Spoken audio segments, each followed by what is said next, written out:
Welcome to the Agile Coaching Exchange this evening. We've got a very special event for you, and it's special in a few ways. The first way is it's the first time that all of the Agile Coaching Exchanges from around the world have come together to celebrate and create a meetup together. Now, if you weren't aware of what all of those meetups were, we've got Agile Coaching Exchanges in London, Dallas, Vienna, Mid-Tennessee, and not forgetting our friends over there in California. Tonight, we've come together to host an Agile20Reflect Festival.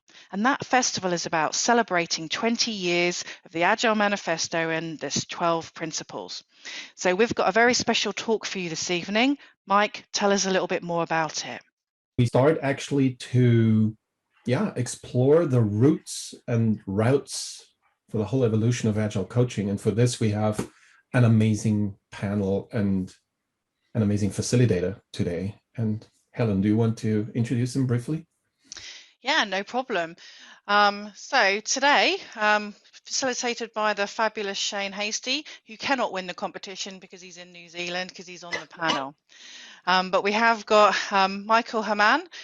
We've also got Michael Spayd joining us, and not forgetting Lyssa Adkins joining us from the original ICAgile team, talking about coaching. Okay, so Shane, I'm going to hand over to you. Mike, Helen, thank you very much, and kia ora tātou. Thank you, folks, for coming along to join us.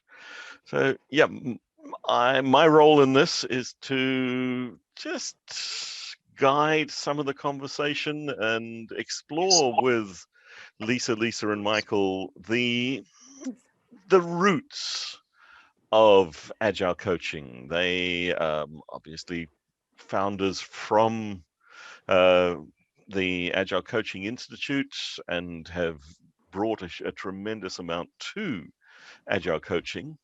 So I'd like to ask for each of them to start off by very briefly, why did you even think about this Agile coaching stuff at the beginning? And Lyssa, can I start with you? Yes, thanks, Shane. And just such a pleasure to be here, to see so many of you.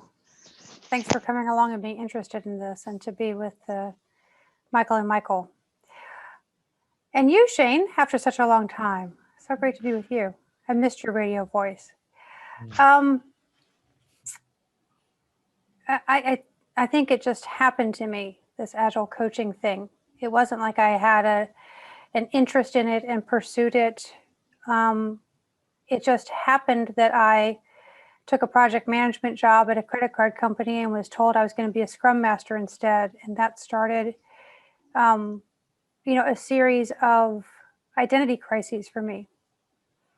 And so it's just sort of where I got planted. I started talking about those identity crises and making this little blog, and eventually got invited to write a book. And so it just moved on that way very organically. But once I really sort of embraced the notion that I could be a player in the emergence of Agile coaching as a profession, it became a really important mission to me. Really, really important. And was focused on that for about 10 years. Wonderful. Thank you very much. Michael Hamman, what brought you to this space? Well, I had come via a background in software development. So I had been, throughout the 90s, I gained a name for myself for helping startup companies get their team software development situation up to speed. And I started hearing about extreme programming. So I started bringing agility into the teams I was working with. And what I also started to see was that the hardest thing were for team members to actually be able to work together and communicate and be in relationship. And so I had been a student of organization development for some years. And so I started studying professional coaching back in 2003 and got into a program. Well, I first started out by thinking, well, I could learn a few things and maybe help these teams. And I realized that there's a whole avenue of working with human systems. And it just kind of opened up from working with small organizations, finally moving into the corporate environment back in 2004, bringing Agile, we didn't call it Agile coaching back then. I can't even remember quite what we called it, but it was basically helping organizations grow Scrum Master, product owner, team capability, and then eventually, more like management capability.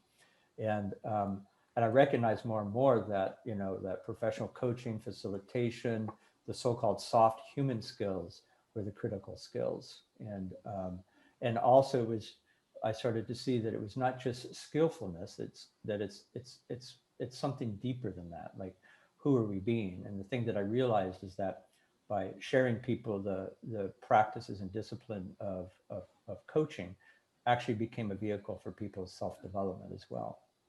So it just, again, it just, like Lyssa, it just grew from there.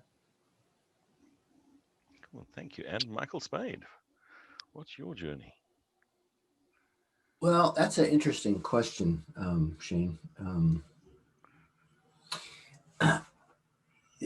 So there's some level of pure happenstance and dumb luck or dumb unluck, depending on how you look at it.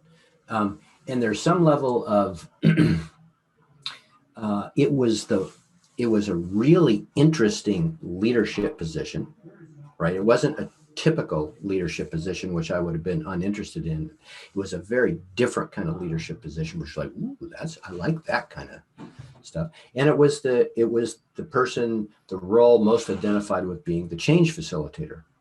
And so, I wanted to be the change facilitator, just that's who I am. So without saying probably a lot more, that's something.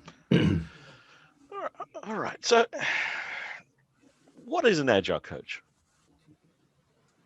Depends on who you talk to and when. I think they might be talking to us.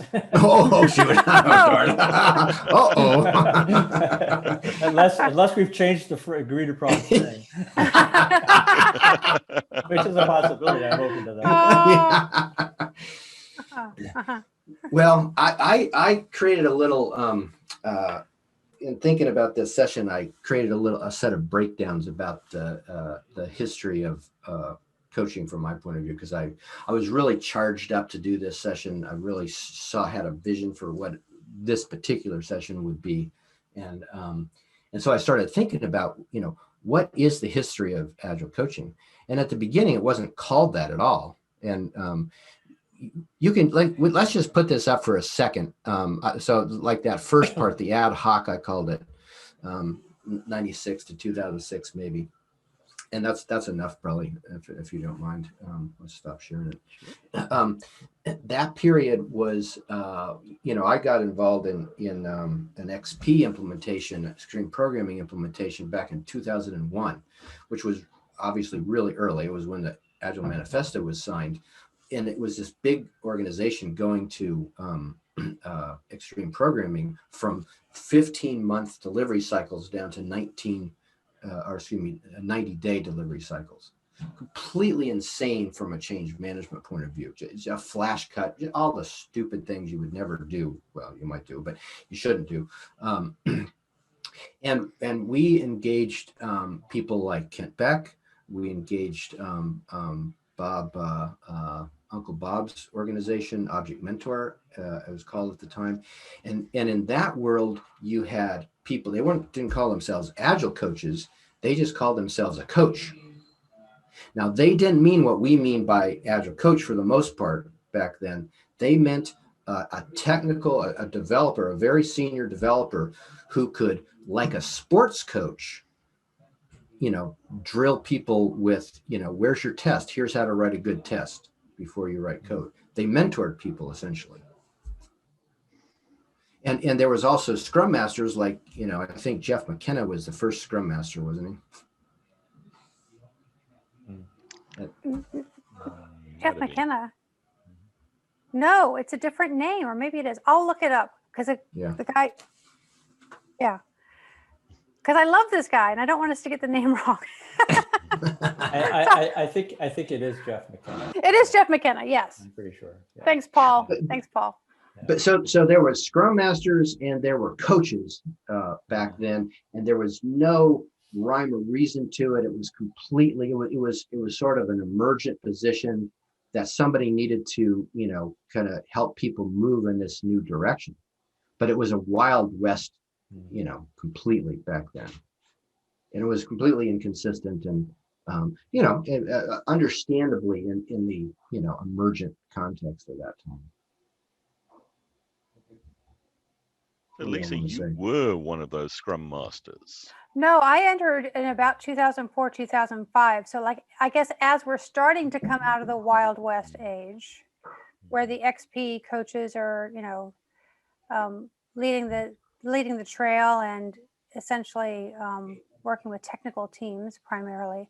I mean, and I really want to name here Rachel Davies and Liz Sedley and their book Agile Coaching, and that's the place that book comes from, and it's a very, very useful perspective. And as Michael said, mostly around mentoring.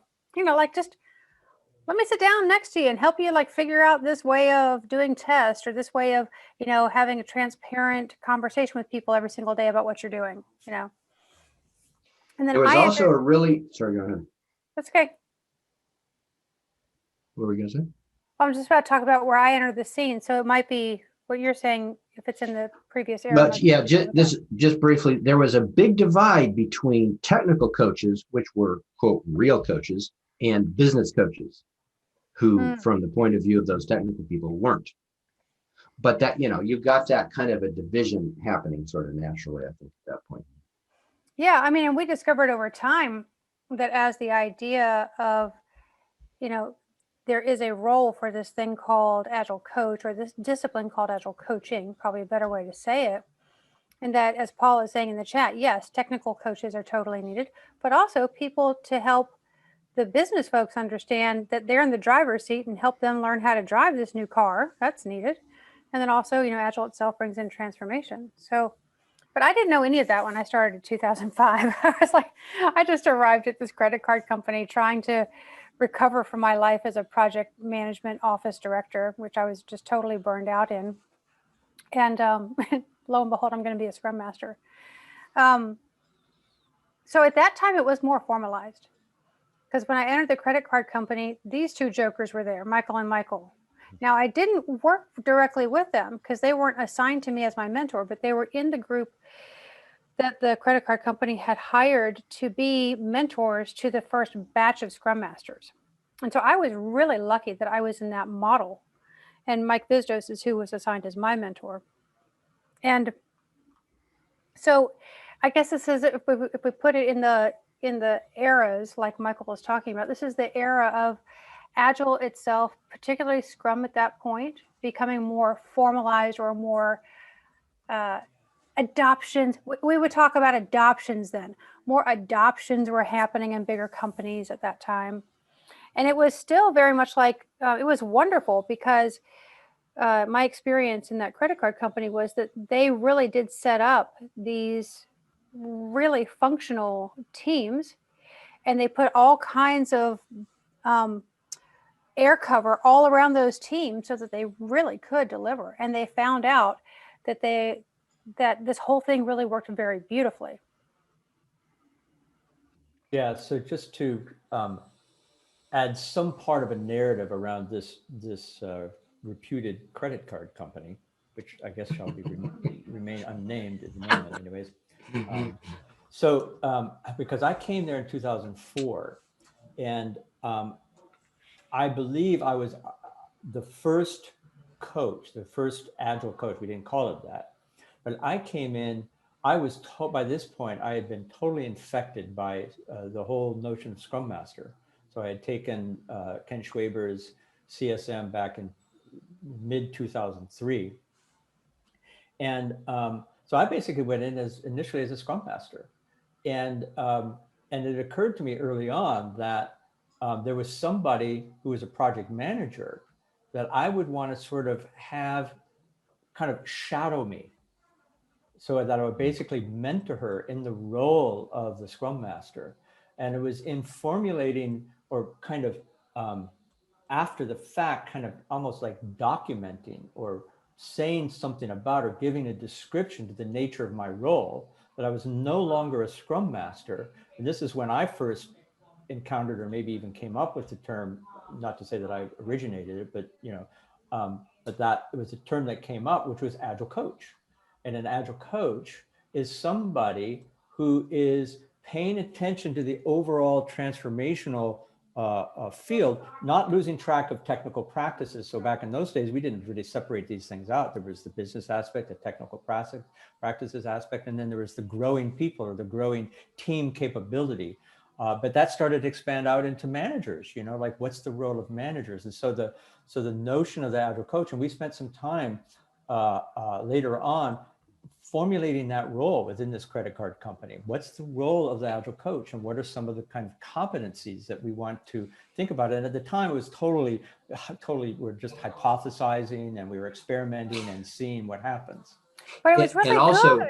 Hang on though, because I came through that process that you created, and it was really good. And it created in me a certain skill level that people who didn't get those mentors, who didn't have that process to go through, who didn't have people observe them and give them feedback, never got. I mean, so I feel really lucky that I got placed in what I didn't realize you all were the ones that created it at the time. I'm not even sure even now I knew that you were involved in that, but I remember that process being really instrumental for me.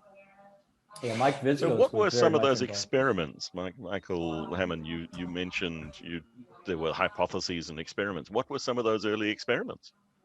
Well, one experiment that comes to mind is experimenting with the role of the Scrum Master mentor versus the Scrum Master mentee, and what is the nature of, like, what are some of the qualities that somebody you'd want to have as a mentee? And at first we weren't really quite sure, right? But we experimented. So we would bring people through who could be potential mentees with the agreement that being a mentee didn't necessarily guarantee that they would end up in a role as a Scrum Master. So I would say that would have been one such experiment. Another such experiment was, how much volition does each individual team have to determine, how they're going to work, or should it be, very, very kind of strictly following Scrum guidelines until the teams got up on their feet. And so these were some of the kinds of experiments, the things that we played around with to see what we might see. Yeah, we created an internal certification program, basically, and it was a competency-based certification program. When I think about it, it was, fairly lengthy and a fairly high bar of being seen by several people that you actually were competent, not just that you had been taught a bunch of concepts or something. Yes, yeah, that's a really good point. And we also differentiated very clearly between. And it was not true at that time that there was a really clear distinction between Scrum Master and Agile Coach. Yeah. And, I think it was going on in the industry sort of as a whole, but for us there in that engagement with, because there was a lot of Agile coaches there, we made a really clear distinction between Scrum Master and Agile Coach. And a Scrum Master was mentored into being an Agile Coach in that system. And that's become more industry accept, but it wasn't true at the time that there was a clear distinction. So moving on from there, where did ACI come from? It came out of my Coaches Training Institute leadership program and Michael's, it turns out. Yeah, so time goes on. These guys leave the credit card company. I have some other experiences. I come back to the same credit card company, this time now as an Agile coach instead of a Scrum Master. And so I am apprenticing, which is the word I used. I'm apprenticing multiple Scrum Masters at the same credit card company. And it's at this time that I start a little blog called The Road from Project Manager to Agile Coach. And I get accepted to my first Scrum gathering. I'm going to speak at the Scrum gathering in Chicago in 2008. It was like super exciting. And it was exciting. And from there is where Mike Cohen approached me and said, I really would like you to write a book in my series. And I resisted that for a while, but eventually did write the Coaching Agile Teams book. Now during this time, I'm not in contact with either one of these guys. We've gone our separate ways. Michael Spayd and I come together This is, I think, before the publication. Yeah, definitely before the publication of the book. Definitely. And we try to make an Agile Managers class. Remember that? We had one run of an Agile Managers class that we made together way, way back then, which I had forgotten about till this morning. Thinking about it. Isn't that funny? So then the Coaching Agile Teams book is written. It's at the publishers. It's about to come out. I start the Coaches Training Institute Leadership Program specifically because I don't know what this book is going to create in the world, but I have the sense that it's going to be big and it's going to change my life. And I wanted to get really, really clear on what I needed to say yes to in order to participate with this big change that was happening in the world. Essentially, having all these Scrum Masters and Agile coaches in organizations as change agents. That's a really big change in the world. And, what could I do to participate with that to help those people flourish in their roles? That was my question in the leadership program. And what came out of that was, you need a partner. And so keep in mind, Michael Spayd and I still haven't talked very often. For whatever reason, he is the only person who comes to my mind. And so I called him up and I said, I don't really know what's going to happen here with this book, but it's about to come out. I think it wasn't quite out yet. It was almost out. Yeah. And, but I think we're going to need to have some sort of company. And meanwhile, I had already started a training class. I had started developing a training class, which the first run of it was from Dan Mezek organized it actually in Boston in July or June of 2010. And Michael and I started Agile Coaching Institute and incorporated it in 2011. But there was something else in there, Michael, that Deb and you and I tried to do even earlier. What was that piece? So I want to rewind even further. So the roots for me more started back at, me taking, somebody mentioned Gene Tabaka's book, Collaboration Explained, which was, a strong competency of Agile coaches, which is facilitator. She was my first facilitation teacher, back in 2001, actually. And then fast forward to 2006, I had a roommate who was a professional coach. And I didn't know professional coaching at the time. And I started getting exposed to that. And I got, this is pretty interesting stuff that I heard one side of the conversation with him and clients. And I started taking some professional coaching classes. And as Lyssa likes to say, we call ourselves Agile coaches, but we don't know the first thing about coaching. Yeah, because that's what he said to me. That's how she remembers it. That's how I remembered anyway. He's like, so maybe you should think about going to coaching class. And actually, because he said that was why I went to my first coaching class. But anyway, back to your story, Michael. So, but that's the roots is in both facilitation and in professional coaching as disciplines outside of the Agile world that then came forward into us, in this transition period, seeing the Wild West of stuff that people didn't know. Anybody could call themselves an Agile coach, and they had no basis for doing that from many points of view. And that was, for me, that was like a real pain point. Like, we need to have some level of standards as a profession. We need to have a competency model. We need to, have training in something in professional coaching and facilitation. Training, mentor. Mm-hmm. But that was the seed of we tried to offer a class with CTI, with the Coaches Training Institute at Agile 2008, maybe 2009. I can't remember. Yeah, it was early. That's what we did with Deb. Yep. And it was part of, so tell them about your leadership project. Because you know how the ACI really grew out of my leadership, CTI leadership tribe, but something else happened with yours. Well, I named my leadership project, had called it the Agile Coaching Training Institute. It was the same thing. That's amazing. And that was years before, right? Yeah, it was in 2008 or 7. I remember when we sort of rediscovered that, like, oh yeah, what we created was actually his leadership project. I had to go back and look at the page. Oh yeah, Realize that happened.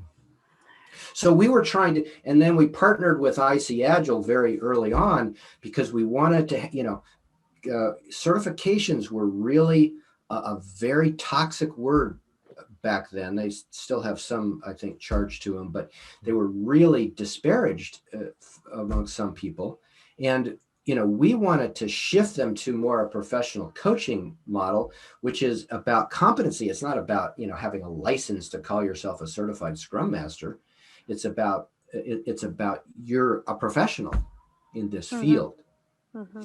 And you've proven your skill. I mean, you've actually shown your skill to someone and they said, yes, it meets the bar of the skill level we're looking for this.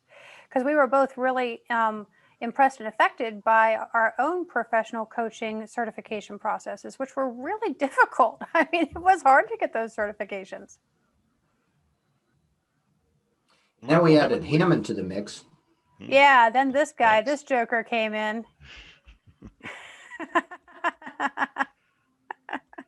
It took us a while to get him in. Yeah, tell him what a hard fish you were to land. Well, while all that was going on, I was sort of witnessing it from the wings. I was into some other stuff for a couple of years there, and sort of in and out of the Agile world. And as I was coming back into it, I became aware of what Lyssa and Michael were doing, and was interested and intrigued by it, but I was kind of involved in what I was doing. And then at some point, you guys approached me and floated the idea, what would you think of joining us in some way in Agile Coaching Institute? And I was, I don't know why, but I was sort of like hesitant, even though it's something that I wanted. And it took a while, didn't it? Until I finally, Yes. kind of really, decided, okay, yes, I'm throwing myself into this. And it was, someone's taking over the screen. Woohoo! Well, Nope, maybe we not. can talk about that. What do you have? I think it was Arvin. Maybe it's a signal. I don't know. But the thing is the thing that I saw, the possibility that I saw with Agile Coaching Institute, and especially partnering with Michael and Lyssa, was a vision that I had, which was for creating education that was not merely informational, but was transformational. Education in which people would learn certain things from an informational or conceptual or even practice standpoint. And in the very process of which something would shift such that they would actually be able to exercise those practices in a meaningful and sustained way. And it was a vision. I don't know if I have shared this with you guys, Lyssa and Michael, that I created for myself a vision in 2013 to create and lead transformational education programs. And when I saw what you guys were doing, it's like, okay, great, let's do it. Let's do more of this. Now Agile Coaches was not his bag.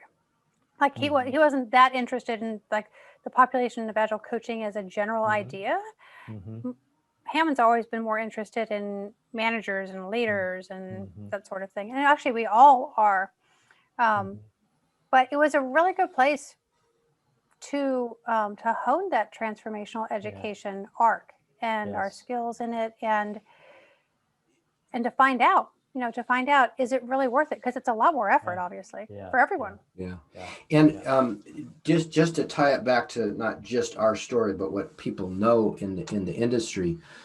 Shane, can you put up the competency model just for a minute?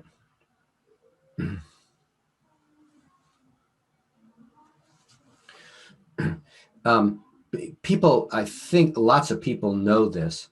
For us, it was trying to differentiate that there were different kinds of skill sets totally that were the composition of being an Agile coach. It wasn't just about, the old technical, mentoring somebody.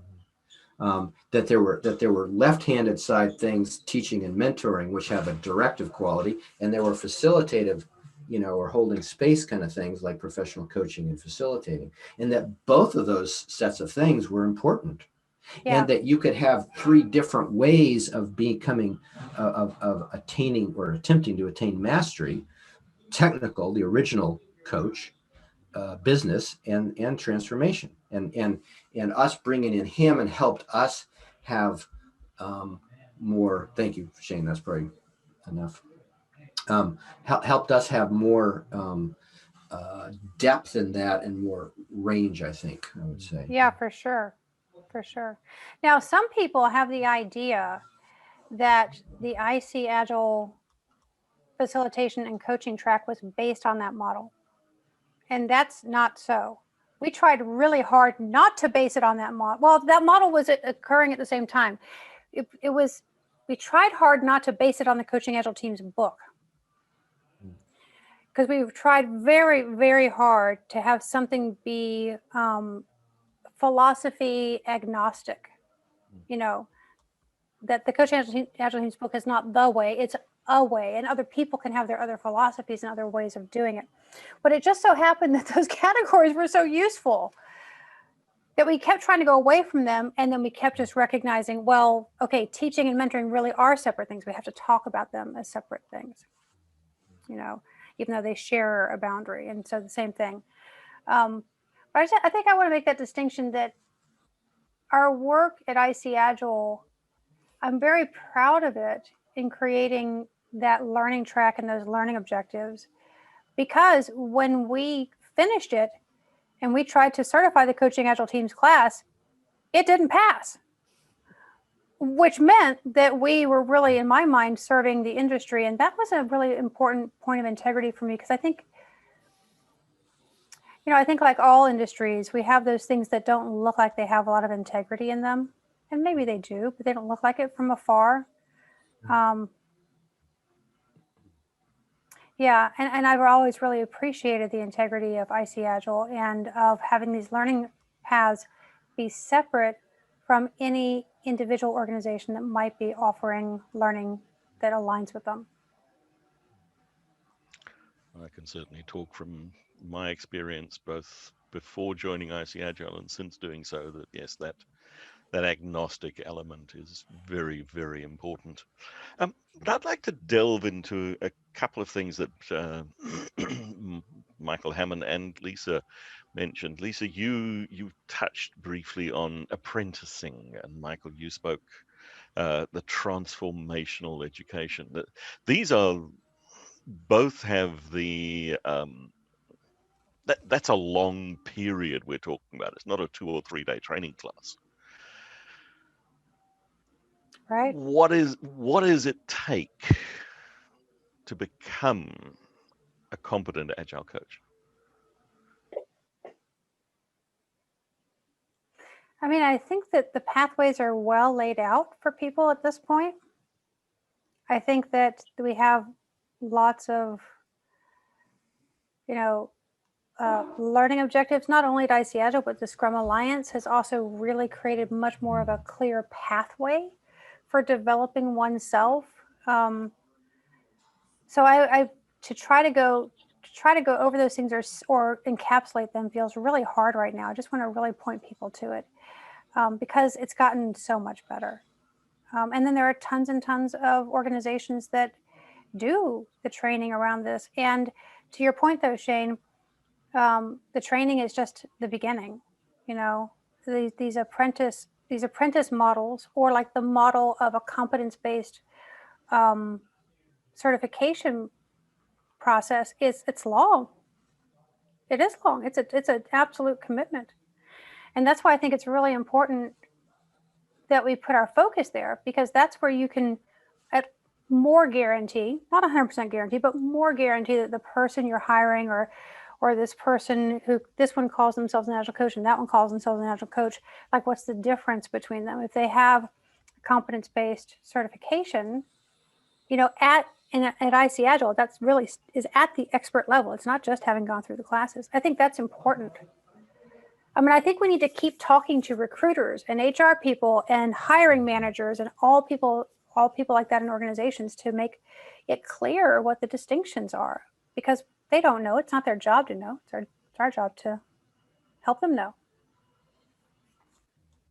Yeah, and to that question, what it takes, I think it it seems to me that it takes being able to connect the dots between competence, like competent practice, and way of being, to use the somewhat overused phrase, to make that direct connection. And the thing that I really struck me when in my coach training was that the very process by which I came to learn to become skillful in professional coaching was the very process that also enacted a transformation in me. And by transformation, helping me move into a more complex way of operating in the world. So and I think this is something that I feel very proud of. You know, what we did in ACI is that we got pretty good at being able to connect those dots and create environments in which people could connect those dots for themselves, so that the competency wasn't just like mirroring something. It was literally, it's like something got into a person's body. They were able to embody these deeper competencies. And it seems to me that that has continued to live on in the Agile community, from what I can see.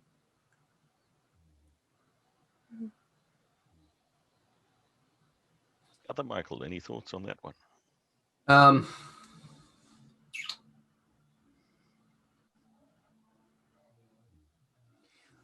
You know, I'm starting to think about, Shane, the like the other threads. You know, we've talked about the professional coaching and facilitation thread, and another one that occurs to me is systems coaching. Not that that's not a kind of coaching, but it's such a different, you know, ORSC, which Lyssa and I took really a long time ago and started, you know, bringing into the Agile coaching world. And now it's proliferated so much that, you know, they ORSC has, I think, their own segment almost of Agile coaches. It's like so, and just how like the horizons that there are for maturing an Agile coach have grown and grown and grown. You know, it's very common for people to do ORSC training now, for instance, systemic coaching, or to have more coaching credentials than we do. I mean, you know, like the number of PCCs and MCCs is like, whoa, that's kind of cool. All these Agile coaches are happening on the professional coaching. Zooming past us. I love it. Yeah, that's right. Yeah, we use only ACCs, but. Right, yeah. Yeah. So one of the things, touching on the ACC, PCC, MCC, one of the things that the ICF requires of people on a coaching journey there is supervision and the deliberately putting yourself under the guidance of another professional coach, somebody who is further along on their journey than you. Why don't we see that in the Agile coaching profession? Well, we do, but I don't think many people know about it. That's the model that the Scrum Alliance pathway is based on. So when you, at some point, as you go along in that model, you get a mentor, and that person is, and you can then have them help you with supervisions and with observation and other stuff like that. I think it's a very cool thing. I don't know how many people are taking advantage of it, though. It's fairly new. Sherry Silas has also been starting a program, and she has was recently certified in a supervisory process, and she offers that. I just talked to her last week, I think. Yeah. I've started offering supervision with systemic constellations as a way to understand what's going on in the full system that a coach is working with, and how they're interacting with that. But I think that's a really good question, Shane. I think it has to do with the level of maturity that, you know, we've got our feet underneath us in terms of, you know, knowing what the kind of competencies that we should have are, knowing the range of things, seeing that might move not just from individuals, but also the systems, for instance. And supervision is another, like a maturation of a profession. Mm-hmm. You know, when you have that kind of a,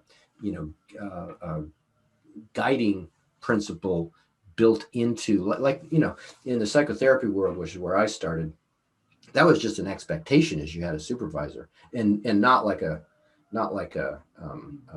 supervisor in work, like a supervisor, a mentor essentially, and almost like a therapist of your interventions to help you understand them better, if people don't know that term. So I think that that's coming.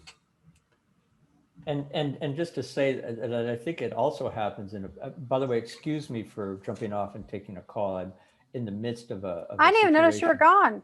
Yeah. Okay, well, those of you who did, okay. So, well, maybe nobody did, but okay, good. So the supervisory thing often happens and happened very informally. So I would say that pretty much every engagement I have ever been in from the early days always involved a kind of supervision in the way that we're talking about it here. May not have been as formal, but it was always the case that any structure of agile coach development in any organization I've worked in always involved me or other people supervising Scrum Masters as they were coming up and Agile coaches as they were coming up. So there was the spirit of that was there, even if it wasn't and is not perhaps yet as formal. Mm. Can I? Oh, sorry, Lyssa, So we're about 45 minutes in, right? We have about 45 minutes to go. Mm-hmm. Is that right? It just dawned on me to maybe we should take a little pulse and see if what we're talking about is interesting or useful to people. They're carrying on their own session in the chat, so I know, whatever we say that. is potentially just superfluous. Well, no. I think it's total. So just so you know, I've been over there too while we've been talking. Oh no, me too. I love it because interesting, good stuff happening in the chat. So yeah, totally. I'm so looking forward to saving that chat. Yeah, I want to go back. You were going to check in on a pulse of. Let's just. People. Yeah, I just want to make that suggestion. Shane can do whatever he likes. Yep. Yeah. So if people would like to turn on your cameras and let's just give us a simple fist of 5. The way things are going, the conversations we're having, what we're hearing so far. 5 is carry on like that. Clenched fist is throw Shane out and just do something different. I'm leaving for a different session. See you later. Yeah, that's gonna be. So can we have as many people on camera as we can so we can see? And on 3. Holding up. So I'm seeing 4s, 5s, 4s, 5s. Yeah, I'm seeing lots of. I'm seeing a couple of 10s. There's a couple of 3s. Good. Yeah. So it seems wonderful. we're okay, great. Good.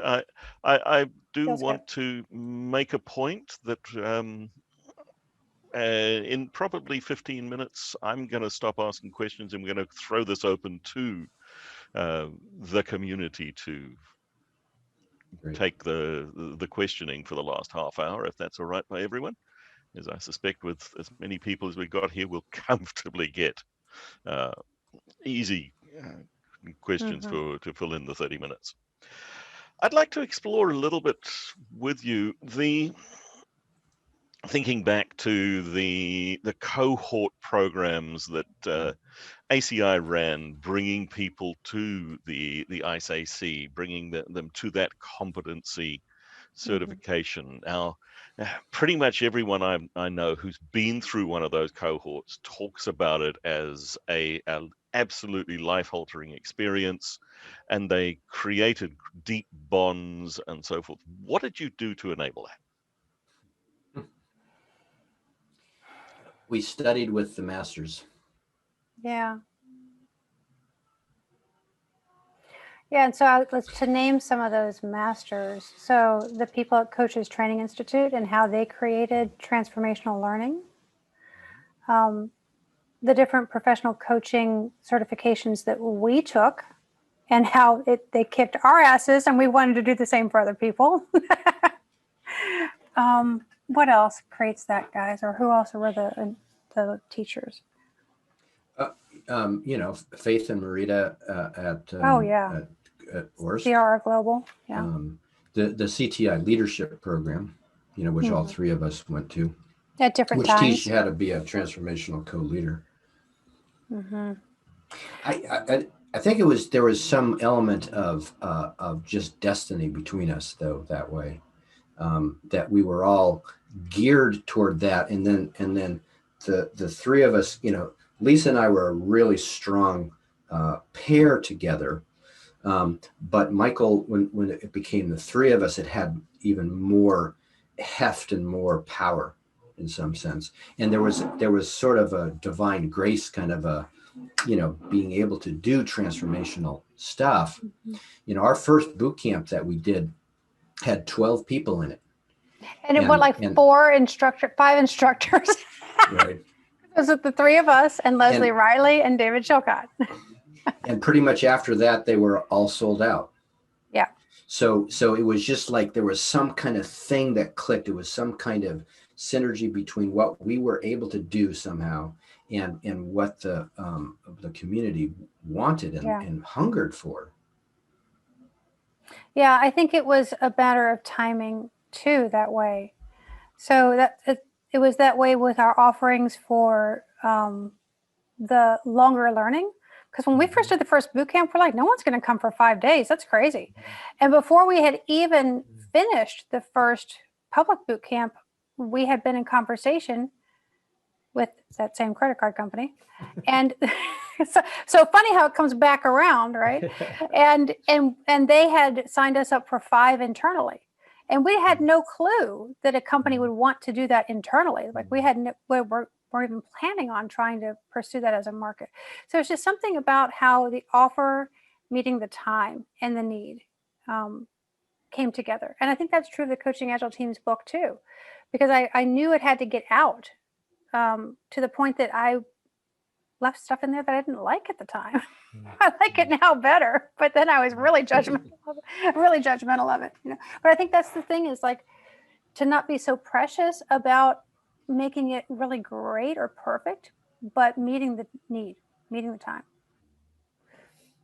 I think something that I would also say specifically about a cohort program, something that I started getting really interested in years ago is, and I'm very much reminded of Robert Keegan and Lisa Leahy's term, deliberately developmental organization. They applied it to organizations, but it could just be an environment. It's like a container, and there's something that happens when it occurs over the course of time, and so the work of the design and the instruction in such a thing is to be able to hold that container as a transformational container and as an instructional container, and having like a big piece of work, say for instance, to develop demonstratable competencies is a big enough piece of work to in a sense, give us something to do over the course of that 6 or 8 or 9 months, during the course of which, of course, many other things happen as well.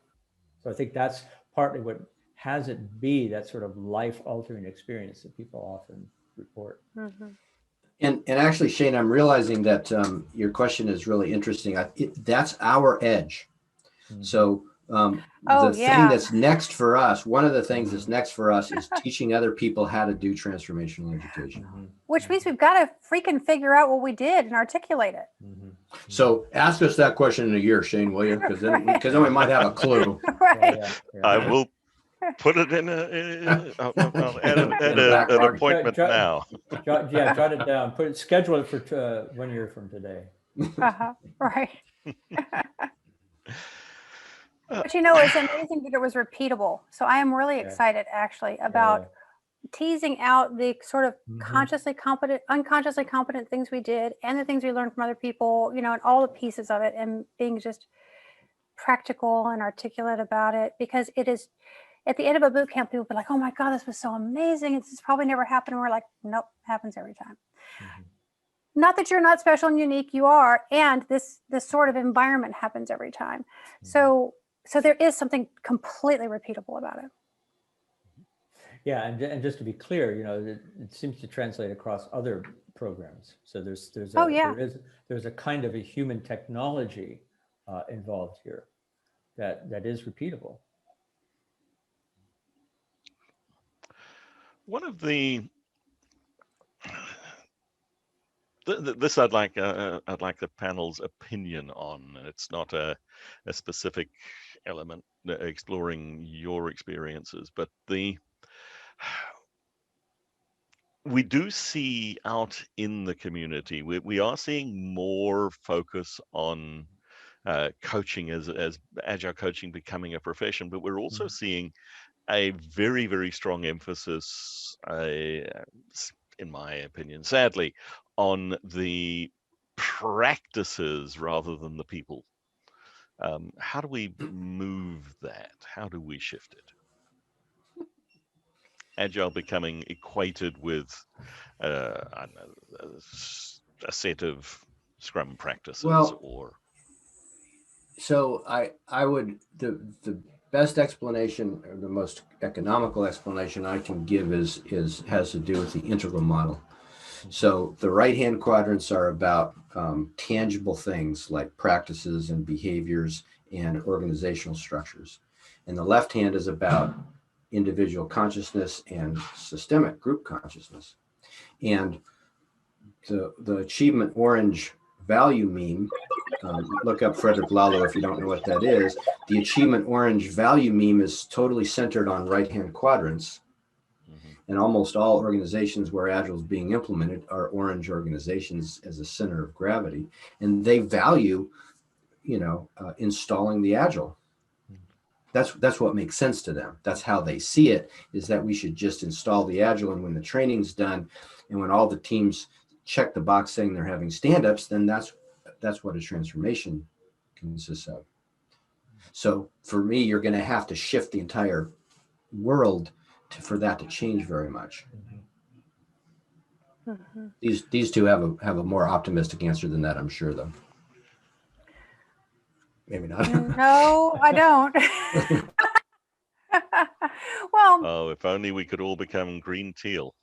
Well, I mean, so it's such an orange ambition for everyone to become green teal. So that's not personal, Shane. Yeah, I love you, Shane. Me too. I'm in that bucket too. Yeah, because I can feel that impulse in myself. I can feel that desire to make them. If I can just make them do it, if I could just make them see it, if I could somehow have some more convincing argument. No, none of that's going to work. I think we're in a gigantic wave of change in business right now. And that's what brings me optimism, is that a lot of these organizations where people are practicing not only their agileness, but their 21st century leadership and human relationship skills, those organizations aren't going to be around. Let's face it, the Fortune 500 is dying at an incredibly rapid rate. I mean, it used to be that a company would stay on the Fortune 500 list for 80 years. Now it's less than 8 for a huge portion of them. So we're in an incredibly disruptive time. And what gives me a lot of hope is that what's springing up to take the place of these organizations that have so many people trapped in them right now are organizations where a lot more things are possible. Plus the new generation coming in. My daughter is a Zoomer. She's at the beginning of the Zoomer generation. I'm going to tell you right now, she ain't ever going to work for a corporation that doesn't have a soul. That's just not going to happen. And so this generation's different. There's just a lot of external pressures being put on business as usual, as we have known it for a long time, but it's changing rapidly because of those. So I have a lot of hope because of that. Yeah, and I also tend to be very hopeful and optimistic, although from time to time I dip into grumpiness in general. But my optimism has to do with sort of the faith, to use spiral dynamics language, faith in the evolutionary impulse of the spiral, the evolutionary impulse in culture and in human consciousness. That yes. Maybe the current center of gravity is orange, more so perhaps in North America than elsewhere. But, 30 years ago, 40 years ago, the center of gravity was much closer to amber. And so, so we forget sometimes that from whence we came, and we forget even more, you know, the deeper evolutionary impulse. And I would say that to be stranded in the right quadrants is no less exclusionary and no less empowering than being stranded on the left quadrants, you know. And so I think the evolutionary impulse is to take us toward, you know, a full embodiment of everything without treating any one of these places as, you know, kind of an ideological, this is the right place to be.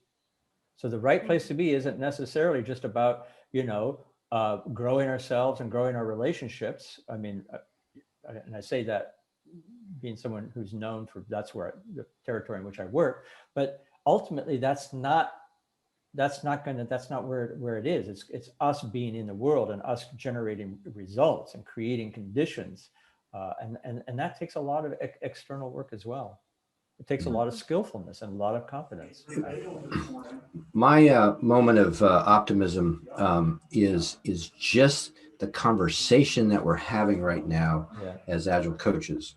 We're talking about coaching specifically, the skills and whatever, but we're also talking about the organization or the societal context. We're talking about spiritual or spiral dynamics, about development of leadership development. We're talking about integral. We're talking about very substantive, far-reaching topics from the wider world that are showing up here in Agile coaching. And it's not an accident, and it's amazing. You know, like I think about the thing you did, Lyssa, at CTI at the Leadership Summit. Let me set you up, and if you don't mind finishing the story. Yeah, So this was at a summit at a summit meeting of Coaches Training Institute with some very powerful leaders, some very, very skilled transformational agents. And they came to this session that Lyssa set up. So they were at a really high level of consciousness and skill. And she set it up so that they could see what an Agile team was like. Yep. So this was actually what they call the in-between project in the year-long CTI leadership program. You have to do a project with someone else who's in your group. And my partner was Dan Buchner, who is very well known in the design thinking realm. And so we were like, when was this? 2010. Yeah, this was 2010. We're like, design thinking and Agile seems pretty good. Seems like peanut butter and chocolate. Let's see what we can figure out. So we staged this room as if it were an Agile team room. And what we basically did was let people come in and see like all the artifacts on the walls, like what a storyboard looks like, a burn down chart. There was like sort of a meeting in progress that was a design thinking meeting. And I don't really remember exactly what we did, but you said act like you're an anthropologist. What are the natives like? Oh, okay. Then what happened? Because I don't remember. So the bottom line was these people who didn't know jack about Agile, they were like, oh my God, I want to work with a team like this. Yes, they work with leadership people, and they were like, I know, I've just discovered, the what do you call it? The Holy Grail of Holy Grail. Thank you. Like this, and it's so true that Agile is what puts rubber on the road for the professional coaching and leadership and total quality management, all those good ideas that we've had for a long time. It's what makes them practical. Like all of a sudden it matters that the way someone leads matters, because Agile is going to throw it up in that leader's face day after day after day, the ways they are not leading that are enabling the change that they're asking for. I mean, that's really, really a different situation.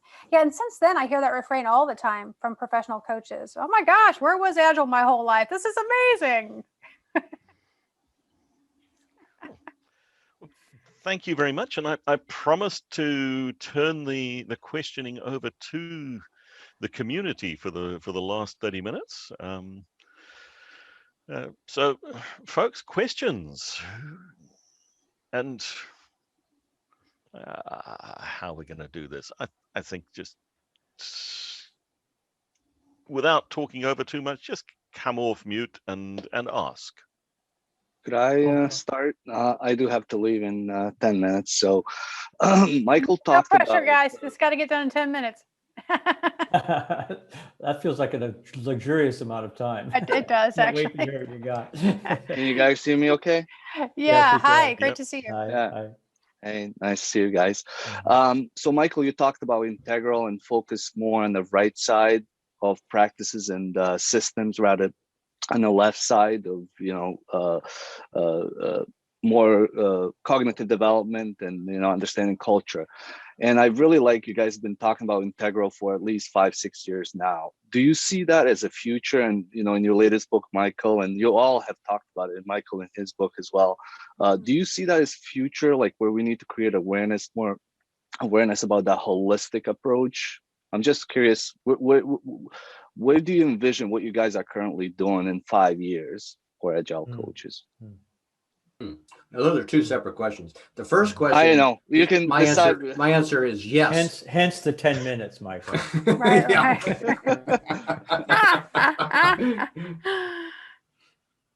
Well, let me answer it as someone who did not write a book that includes integral, because I think that, I want to separate the book selling from this, is that what these guys have done in contextualizing integral for the Agile space that is incredibly complex and confounding is really super useful.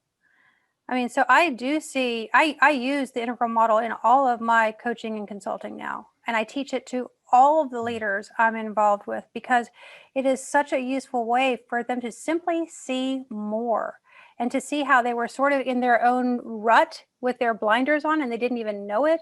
And meanwhile, they're bringing all of these strategies from their place of comfort versus the place that the leverage or the impact can be had. And so that's the real benefit of opening up the community and the integral model in the complex, confounding world that Agile thrusts us in every single time. Yeah, I guess what I would say, maybe to the second part of that question, kind of like where this might be in 5 years, at least how I'm seeing it, is that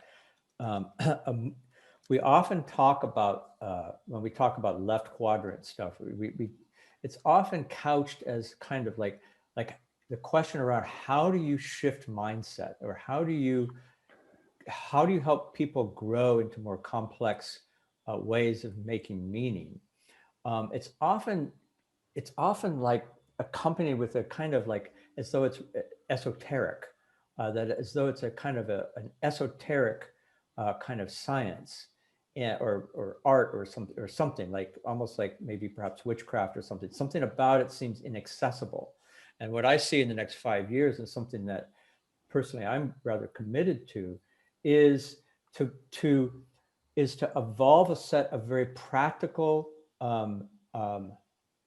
distinctions and ways of talking about things, such that the result is that people come away with greater complexity in their meaning making. And so so taking it out of the realm of a sort of esoteric sort of art into a realm that brings like art and science, specifically the science of adult development, for instance, and the various, you could say, technologies, human or otherwise, that we can bring to bear. Much of the work, much of the research, much of the theory has already been developed. And it's just a matter of finding a way to bring application into this world. I think the future of transformations is definitely integral. I mean, because whether you use whatever model you use or way of thinking about that doesn't matter particularly, but thinking about it from all four perspectives, from different altitudes, what does it mean to have an achievement orange client versus a pluralistic green client? Those are really different. Really different. Right? What I could possibly do. Yeah, and also, I mean, cultures. This is really helpful, and I wish I have a class that I'm teaching them during the lunch where I invited students to also join. So I'm sad I have to leave. But, they'd probably miss you if you weren't there. Thank you. Probably not. Probably not. As I can see, some of them are still here. So I just want to say thank you. I really appreciate your answers, and I hope to get a chance to talk to you guys again. Yeah, I'm thrilled we're part of your class. That's super cool. Yeah. Thank you. Thanks. Gotta go now, but yeah, thank you. Bye. I would love to hear more about this this modeling simulation of a working Agile team that got everyone so inspired. It's, to me, one of the core epiphanies that I try to impart on my clients is this notion of, you know it when you see it, but it's amazing. And so, it would be kind of cool to hear more about how you set up a simulation, maybe in a training context, that shows, it has people have that experience of, I want to be a part of that. That's that touched me. That's a big deal. So I was curious. Yeah, well, what Michael's reminding me of is that we had the participants do all the work.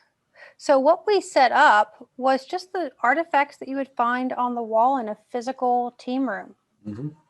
That was it. Burn down chart, working agreements, storyboard with tasks and yada, yada, yada, all the stuff, like maybe some notes over here from a design thinking conversation. It was sort of, in fact, quite messy, really, like a real team room would be. But it was just the stuff on the walls. And yeah, and I don't know if that was brilliance or just laziness. Like Dan and I were like, I don't know what we're going to have them do. Let's just have them come in and figure out what they think is going on here. And so we just asked them, like being an anthropologist, what do you see here? What kind of team would live here? What will be, we ask questions like, what kind of team would live here? What will be possible with this kind of team? What would be groundbreaking or new? What would some of the drawbacks be of a team that would live in an environment like this? And so we had them explore it for themselves. And I think that was probably the thing that was powerful for them. Yeah, there weren't any people there playing a team or anything. It was just the artifacts of the team, like it was an archaeological dig. Yeah, and I think we even said something like, welcome. It's night. You're able to come into the team room. Isn't it so cool? You get to see what these people are up to, and they're not even here, So like, try to figure out what they're up to.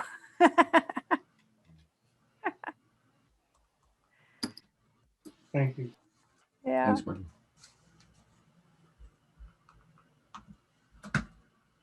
Who's stepping in next? Hi, hello. So it was such an interesting conversation, and especially Mike, looking at your background and seeing people moving, especially being in London, it was a very soothing sight because so I that you are better off with that.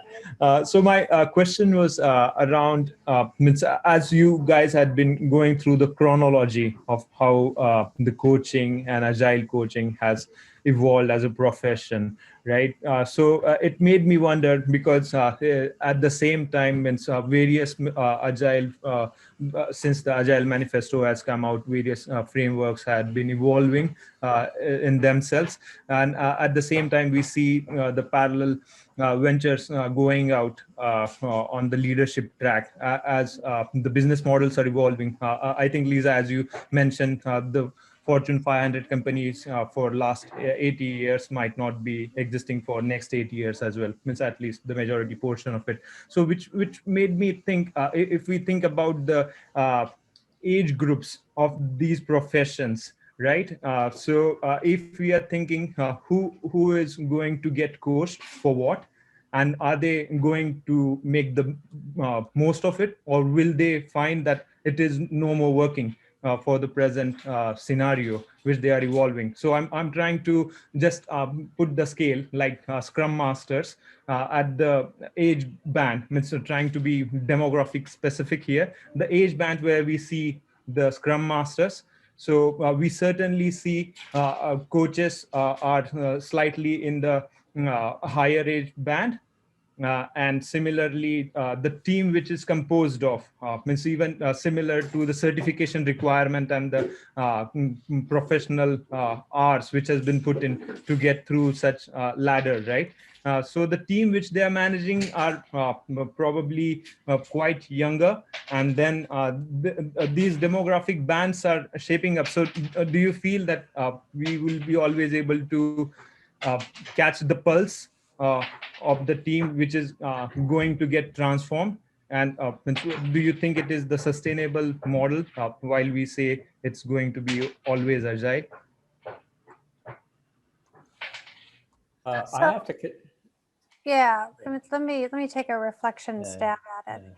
So here's what I'm hearing, and then when I'm done with this reflection, please ask a question, because right now there's a sense of the terrain, and the sense I have of the terrain is that you're wondering about demographics and how people in roles like Agile Coach are older than maybe Scrum Masters and maybe the teams, and is that a sustainable wave for the future? Is it something, is that some general territory? Okay, great. Now please ask a question. That would really be helpful to us. Yeah, so do you think that this is the way it's going to stay forward? Means whatever probably the name we may call it as, because you had been trying to draw the parallel track with the leadership, right? The leadership are the one who calls the shot, and especially if I take the consideration of a startup, it's not necessarily the wisest man is the oldest man, for example, right?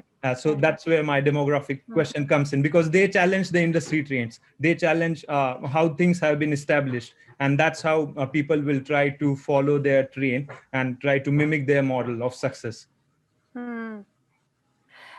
So one way of coming into this territory is by talking about a project I have going on right now. I am, so I'm not an audiobook narrator by profession, but I am narrating the second audiobook right now. My husband said, remains to be seen. I know. My husband said, when you agree to narrate the third, then you have to call yourself a professional audiobook narrator. So I'm narrating a book right now. I'm recording it right now for friends of mine, Susan Basterfield, Travis Marsh, and Brent Lowe, who wrote a book called Lead Together.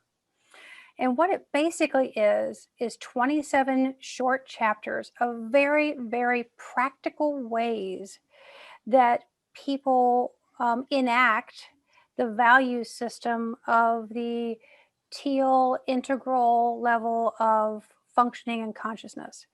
And so, Amit, in that book, they're talking a lot about how the ways we currently know it right now are being and will continue to be disrupted. So how do we do things like we've been talking about in the Agile community for a long time? How do we do things like make leadership not a position, but a quality that anyone can step into and express when it's the right time for them to do that, right? And I can't remember, to be honest with you, I can't remember the exact thread you said that led me to, oh, that might be a useful resource for him, that Lead Together book. So I wish I could be more articulate or specific about it, but check that out. The book just came out in November, so the book is out already. Thank you, Amit. Couple of people have put links to the book in the chat. Thank you, folks.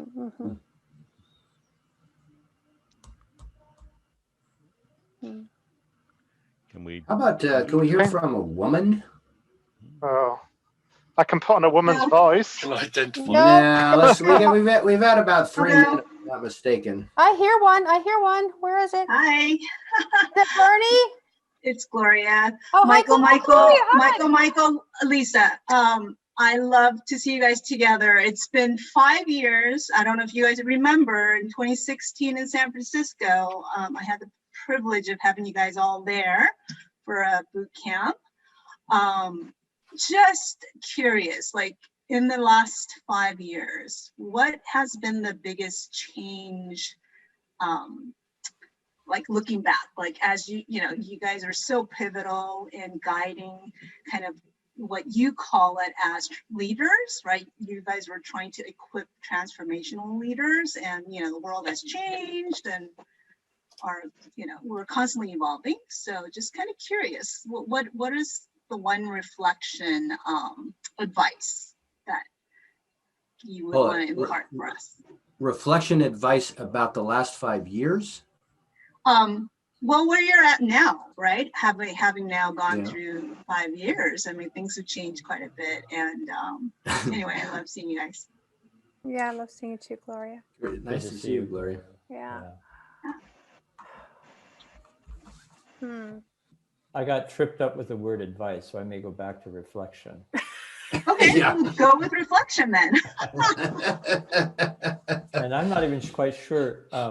I find myself, as I think about that, like, I'm not even really quite sure how to respond, except maybe, with something a little more than grunts and sounds. What I would say is that that on the one hand, it seems as though we've gotten better at solving some of the problems, that we've gotten better at doing the things that used to seem hard. And in the process, there are new things that are now hard, that are inviting us to look to see how we can get better. So that's barely more than a grunt, I admit. But that would be my stab at it. Okay.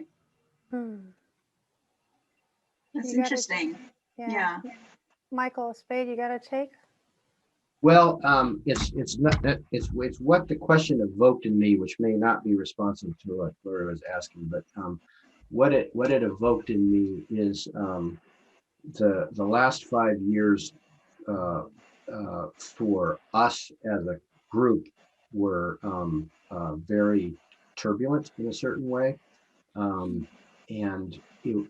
concluding one arc, and then resting or starting different arcs, and then now starting a new arc. So we've formed an organization called the Collective Edge, that is, its mission is to work at whatever is our collective edge, the collective edge of us as a whole, and that we're somehow uniquely skilled or qualified or temperament to work on together. And we've added another person, Kat, Connor, and potentially other people. So we say, how in Zoom, when you go into breakout rooms, you have no idea who you're going to get in with, and we call that the random gods do the assignment of breakout rooms. And what we've learned is that the universe keeps putting us into the same breakout room. And so we're now in the Collective Edge, our new breakout room. Yeah. That's what that made me think of. Yeah. And it's really, it's a really great process for us to recognize the leaders we are now, especially after the three of us being apart and going our own ways, creating our own things, having our own experiences, and without having the intense interaction with each other that we had for so many years. And now coming back together and saying, okay, like we have actually all leveled up our consciousness quite a bit. And whatever, the collective edge, as we're creating it now, as we're honestly letting it emerge quite organically and slowly, is created at a different level of consciousness than we created at Agile Coaching Institute. For sure. For sure. And so I guess it's no accident that, things like the Lead Together book are coming my way, that we're doing group study work in some of like esoteric sciences about how to increase the frequency of your vibration and stay more in positive, whole, holistic, integrated energies. So like we're able to do this stuff now. 10 years ago, it wouldn't have even occurred to us. Yeah, I do think that you guys are focusing on a different area. Like Michael, you said you're solving for something different, right? Maybe you're getting deeper. I feel like you're getting a lot deeper into more personal transformation. I don't know, that's just kind of been my... It's a great reflection, Gloria. For you to be able to make that reflection is really useful to me. Yeah. And what I would say, Gloria, is that we've been in a phase of our own personal growth in order to manifest outwardly. So there's nothing that's about individual transformation. At least for me, it's much more about systemic transformation and working with top leader teams and enterprise coaches. But coming from the place of, what we teach in our class in enterprise coaching now is the self is the greatest instrument of transformation. So you've got to develop this instrument in order to do that. And at the same time, it's an instrument that has embodiment. So it has strings on it, right? And you pluck the strings in order to create an impact in the world. So it's really about inner development and impact in the world. And they're, to a certain degree, they're rather inseparable. Great, thank you. Yeah. Thanks, Gloria. Thank you. Good to see you, Gloria. I think we have time for one more question. Can I go? Please do. Smita, hi. Hi. It's a pleasure meeting y'all. It's been a dream of mine to talk to y'all at least once. You're doing it. Yay! Thank you. I do want to mention to you something that I am going through, and probably a lot of, sorry, my cat is a mess. Something that I'm going through, as well as a lot of other coaches in the industry are also, and that is mostly about how the industry is moving from, hiring agile coaches to do coaching. Rather than that, they're hiring more agile coaches to do training, especially with the more of the virtual agile coaching aspect. So what would you advise to those like us who have grown from, Scrum mastering into agile coaching, having taken all of the certifications, the training, having gone through a lot of life experiences that taught us how to be coaches, and understand the real coaching aspect of it. So what would you, advise someone like me who is asked more, do more training than coaching, in the virtual world? Something that comes to my thinking around that question is to think of training as an environment, as a kind of a container in which, among other things, coaching happens. In other words, to imagine the outcome that could happen through coaching, but that in this case could happen through training. So it might require reconfiguring the way that we think about training, moving from the 3-day training model, which is train and pray, that they are able to do something with this, to a more longitudinal sort of model, where the kinds of things that happen when you're coaching in an organization could happen within the context of something that we're calling a training. It's a thought that I have. I'd never heard train and pray before. I'm laughing. Yeah. Holy moly, that's funny. Well, and my mind goes to a different place. And so Smita, what you're getting from us is a little bit of like our reflections of what we get curious about when we hear a situation like yours. And you're probably hearing some of the depth of our integral thinking coming online. And so you're going to hear probably different things from us. And where my mind goes with this is into the organization's purpose for why in the hell is Agile there in the first place? So like if there's not, see, this is what a lot of people misunderstand, is that Agile is not a thing to do in itself. It's a thing that enables other things.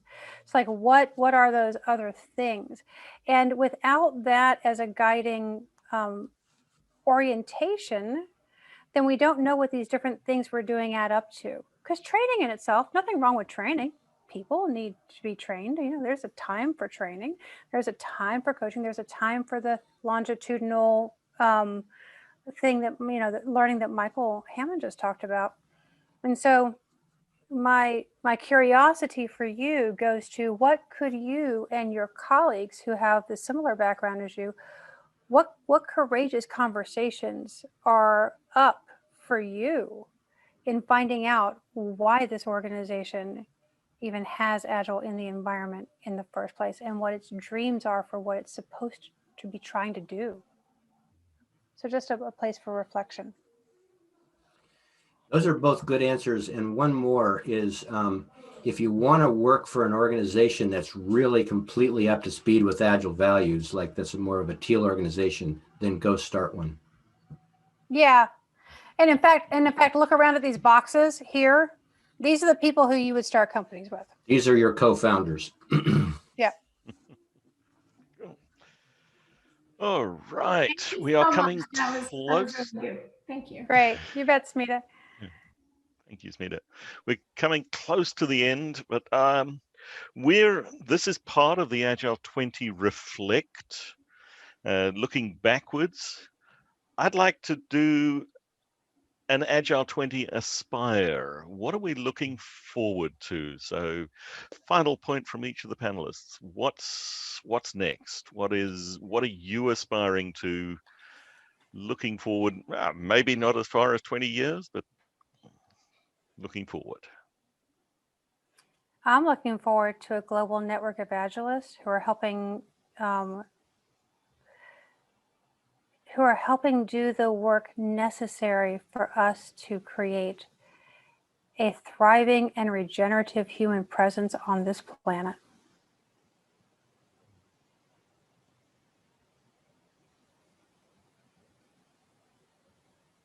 The original slogan that we put on the Collective Edge website was "Time to change the game."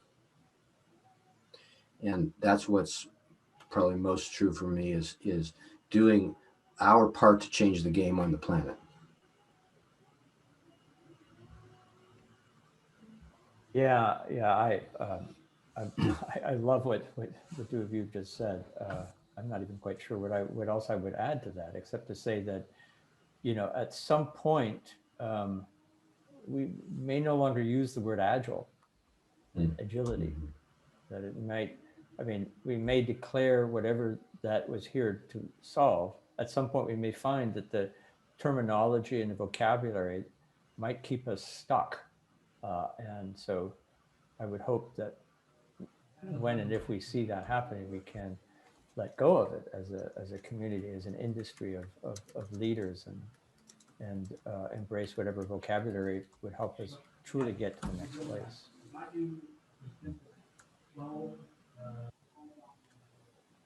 So the final thing I can say is, panelists, thank you so much, and thank you for allowing me to be a facilitator today. And I'll hand it back to Mike and Helen. Thank you, Shane. So I have a few thank yous this evening. First of all, I'd like to say thank you to all of our speakers tonight. Lyssa Adkins, Michael Hamman and Michael Spayd, you've been absolutely fabulous. And we can't forget the man with the most relaxing voice in the world, Shane Hastie. So I want to say a big thank you for all of you for taking the time to take part in this evening. I also want to say thank you to Mike for prompting us to all get together to do this global Agile Coaching Exchange, and a final thank you for Simon Maching from TFV Consulting, who sponsors our Zoom here tonight. So without further ado, it's been so fantastic to see so many of you, and I'll see you all soon. Take care.